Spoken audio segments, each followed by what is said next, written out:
Түймені машинкада қалай тігуге болатынын білесіз бе?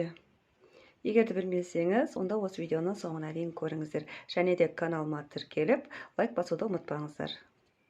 Ең алдымен машинканың астында осындай тетік болады. Осы тетікті былай басқан кезімізде, көрдіңіздер ме?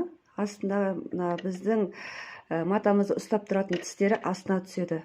Енді зигзагқа қоямыз. Және де ең үлкеніне қоямыз. Себебі түйменің екі тесігінің ортасына сай келетін етіп қоямыз. Және де нөлге апарамыз. Енді байқап көрейік. Түймеміздің екі тесігін ине дәл кіретіндей етіп қараймыз. Ал енді дәл түсетініне сенімді болғаннан кейін педальды басамыз.